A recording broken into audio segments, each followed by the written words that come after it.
अब हम बात करने वाले हैं पैराबोला की। जैसे देखो हमने पिछले लेसन में बात की थी स्ट्रेट लाइंस के बारे में और स्ट्रेट लाइंस की कुछ एप्लीकेशंस भी देखी थी हमने कि किस तरह से फिजिक्स के अंदर स्ट्रेट लाइंस का यूज होगा। डिफरेंट डिफरेंट फिजिकल क्वांटिटीज के बीच में जब हम ग्राफ बनाते हैं तो स्ट्रेट लाइन का यूज होता है। वैसे बच्चों एक बहुत ही इंपॉर्टेंट कर्व हमारे लिए है पैराबोला। आगे जैसे जैसे हम आगे बढ़ेंगे डिफरेंट डिफरेंट फिजिकल क्वांटिटीज के बीच में कर्व जब हम बनाते हैं तो कभी कभी कर्व जो आता है वो कैसा आता है, एक पैराबोला आता है। तो पैराबोला की बेसिक प्रॉपर्टीज हमें पता होनी चाहिए, किस तरह से पैराबोला को प्लॉट किया जाता है वो बात हमें पता होनी चाहिए। तो बिल्कुल बेसिक से हम स्टार्ट करते हैं आज पैराबोला के बारे में। देखो बच्चों, कोई भी equation, any equation of the form, कोई भी इक्वेशन अगर इस फॉर्म में है y बराबर A X square plus B X plus C, या सिंपल y बराबर मैं आपसे कहूं एक्स स्क्वायर प्लस 2x, या x बराबर वाई स्क्वायर माइनस 2y, या y बराबर एक्स स्क्वायर प्लस 2, या x बराबर 2y स्क्वायर प्लस 1, जिसमें भी एक वेरिएबल की हाईएस्ट पावर 1 हो और दूसरे वेरिएबल की हाईएस्ट पावर 2 हो। जैसे इस इक्वेशन में दो वेरिएबल है y और x की हाईएस्ट पावर है 2, y की है 1, यहाँ पे y की हाईएस्ट पावर 2, x की 1, यहाँ पे x की हाईएस्ट पावर 2, y की 1। इस तरह के जो कर्व्स होते हैं, इस तरह की जो इक्वेशंस होती हैं, उनमें y और x के बीच में कर्व कैसा होता है बच्चों, पैराबोला होता है। स्ट्रेट लाइन के बारे में आप ध्यान रखिए, स्ट्रेट लाइन में क्या होता था, हाईएस्ट पावर y और x की दोनों की कितनी होती थी, 1 होती थी। लेकिन जब भी एक वेरिएबल की हाईएस्ट पावर 1 है, दूसरे की 2 है, तो y और x के बीच में कर्व कैसा बनेगा बच्चों, पैराबोला बनेगा। तो बिल्कुल बेसिक से हम स्टार्ट करते हैं पैराबोला के बारे में। सोचो, मान लो मैं तुमसे पूछूं कि y बराबर एक्स स्क्वायर का कर्व कैसा होगा। देखो पहली बात, इक्वेशन देख के हमें यह समझ में आ जाना चाहिए कि y बराबर एक्स स्क्वायर किसे रिप्रेजेंट कर रहा है, पैराबोला को रिप्रेजेंट कर रहा है, क्योंकि x की हाईएस्ट पावर 2 है, y की हाईएस्ट पावर कितनी है, 1 है। चलो और बात करते हैं, अब प्लॉट कैसे करें भाई। देखो, अगर मैं x की वैल्यू 2 पुटअप करूं या मैं x की वैल्यू -2 पुटअप करूं तो y की वैल्यू मुझे बच्चों कितनी मिलनी है, 4 मिलनी है। x की वैल्यू में 3 पुटअप करूं या x की वैल्यू में -3 पुटअप करूं तो y की वैल्यू कितनी मिलनी है, 9। तो देखो समझने वाली बात क्या है कि y की वैल्यू हमेशा ग्रेटर इक्वल क्या है, 0 है।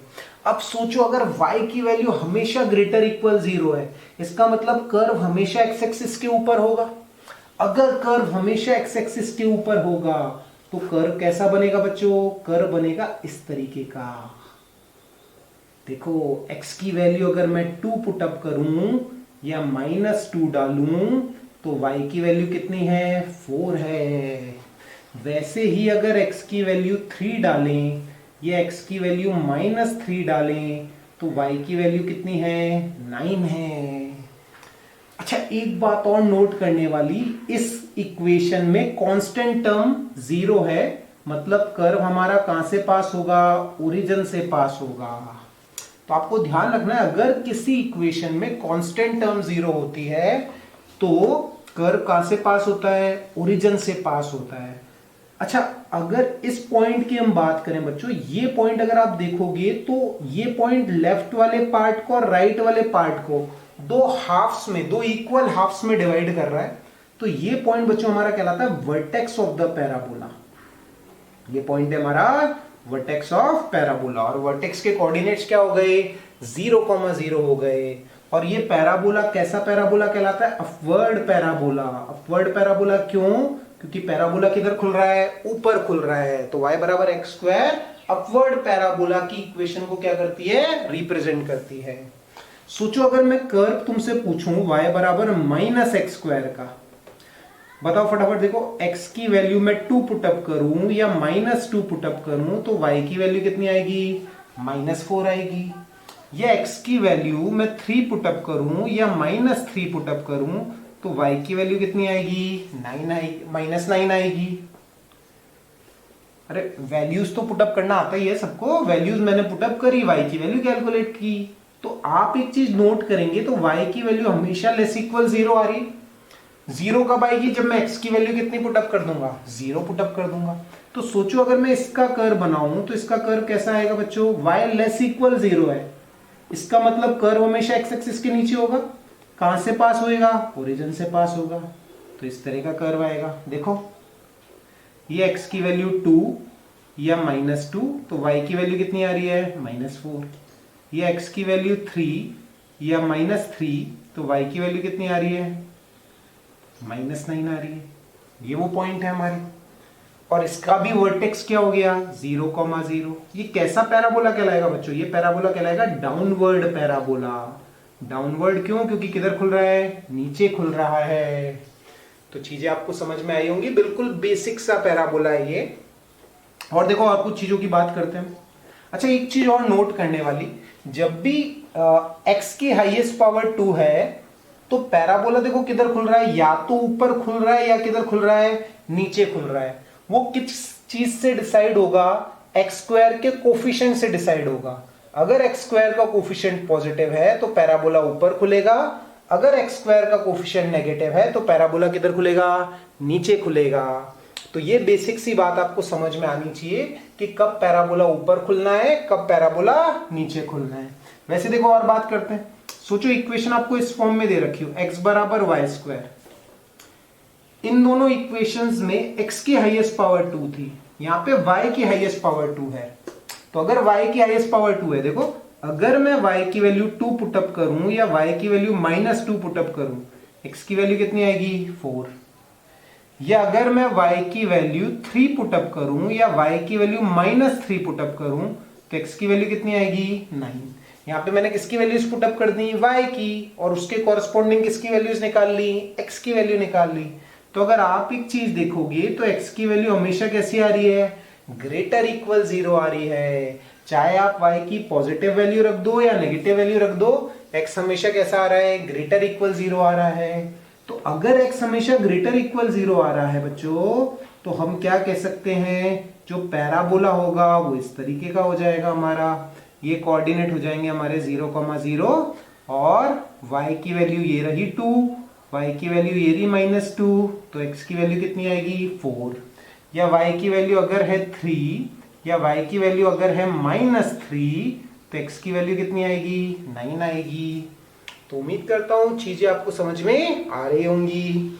सोचो अगर x बराबर -y² होता तो इसका कर्व कैसा होता? इसका कर्व ऐसा होता। ये कैसा पैराबोला है हमारा? राइटवर्ड पैराबोला है। राइटवर्ड क्यों? क्योंकि किधर खुल रहा है? ये राइट की तरफ खुल रहा है। वैसे ये कैसा पैराबोला है? लेफ्टवर्ड पैराबोला है। तो उम्मीद करता हूं चीजें आपको बेसिक सी जो पैराबोला के बारे में मैंने बताई वो अच्छे से समझ में आई होंगी।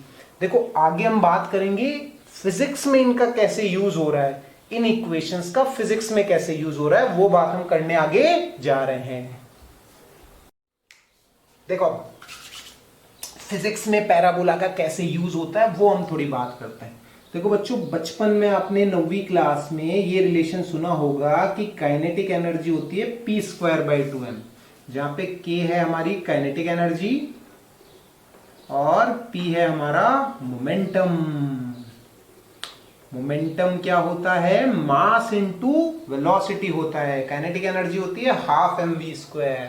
तो सुनी हुई होगी आपकी इक्वेशन, नहीं भी सुनी हुई है तो कोई बात नहीं, हमें बेसिकली बात करनी है पैराबोला की। इक्वेशन से अभी हमें कोई मतलब नहीं है कि कैसे आई, कैसे क्या रिलेशन है ये। आप एक बात समझो, मेरे को काइनेटिक एनर्जी और मोमेंटम के बीच में कर्व बनाना है। तो देखो मैं क्या करता हूं, मैं काइनेटिक एनर्जी को y एक्सिस पे ले लेता हूं और मोमेंटम को मैं किधर ले लेता हूं? x एक्सिस पे ले लेता हूं। अब एक बात सोचो, अगर मैंने काइनेटिक एनर्जी को y एक्सिस पे ले लिया तो k की जगह मैं क्या लिख देता हूं? y। p को, मोमेंटम को मैंने x एक्सिस पे लिया है तो p की जगह मैं लिख देता हूं x। तो ये क्या हो जाएगा? x²/2m। अगर आप ध्यान से देखेंगे बच्चों तो ये किस फॉर्म में इक्वेशन आ गई हमारी? y बराबर x² की फॉर्म में आ गई। और अगर आप देखेंगे तो x² का कोफिशिएंट कैसा है? पॉजिटिव है। तो हमने सीखा था अगर x² का कोफिशिएंट पॉजिटिव है तो पैराबोला ऊपर खुलता है। यहां x² का कोफिशिएंट है 1/2m, जहां पे m है मास ऑफ द पार्टिकल। तो एक्स स्क्वायर का कोफिशिएंट पॉजिटिव है तो पैराबोला किधर खुलेगा बच्चों, ऊपर खुलेगा। और कहां से पास होगा, ओरिजिन से पास होगा। ओरिजिन से क्यों पास होगा, क्योंकि इस इक्वेशन में कांस्टेंट टर्म कितनी है, 0 है। तो काइनेटिक एनर्जी और मोमेंटम के बीच में ये कर्व आ गया।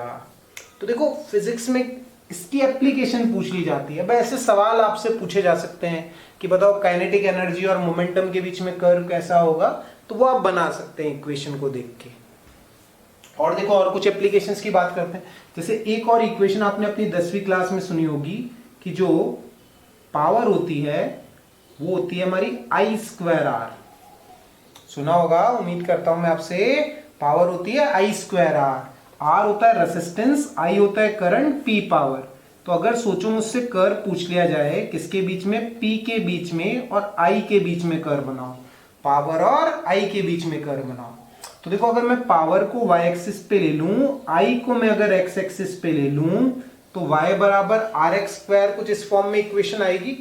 तो इस केस में भी कर्व कैसा हो जाएगा हमारा, पैराबोला। इधर वाला सेक्शन में क्यों नहीं बना रहा, क्योंकि करंट जो है वो नेगेटिव नहीं होता। तो हम जब कर्व बनाएंगे p और i के बीच में, तो केवल ये वाला पोर्शन हम शो करेंगे। ये p और i के बीच में बच्चों क्या हो गया, कर्व हो गया। तो बिल्कुल बेसिक से कर्व्स हैं पैराबोला के बारे में। और देखो और कुछ अच्छी बातें हम करने वाले हैं, कुछ अच्छे कर्व्स हम बनाने वाले हैं, और कुछ इक्वेशंस की हम बात करेंगे जिनमें दो फिजिकल क्वांटिटीज के बीच में कर्व कैसा होगा, पैराबोला होगा। देखो अब कुछ स्टेप्स हम लिखते हैं। जैसे मान लो अगर कोई इक्वेशन इस फॉर्म में, एनी जनरल इक्वेशन y बराबर A X square plus B X plus C, अगर कोई इक्वेशन इस फॉर्म में है y बराबर A X square plus B X plus C, a not equal to 0, a की वैल्यू बच्चों 0 नहीं होनी चाहिए, क्योंकि अगर a 0 हो गया तो y और x के बीच में रिलेशन लीनियर रिलेशन हो जाएगा। फिर y और x के बीच में कर्व पैराबोला नहीं होके कैसा होगा, स्ट्रेट लाइन होगा। तो कोई भी जनरल इक्वेशन y बराबर A X square plus B X plus C, ये किसे रिप्रेजेंट करती है, पैराबोला को रिप्रेजेंट करती है। Represents a parabola. कोई भी इक्वेशन जो इस फॉर्म में होगी वो किसे रिप्रेजेंट करेगी बच्चों, पैराबोला को रिप्रेजेंट करेगी। अब देखो एक बात आप समझो, एक्स स्क्वायर है, तो हमने सीखा है अगर एक्स स्क्वायर होता है तो या तो पैराबोला ऊपर खुलता है या पैराबोला किधर खुलता है, नीचे खुलता है।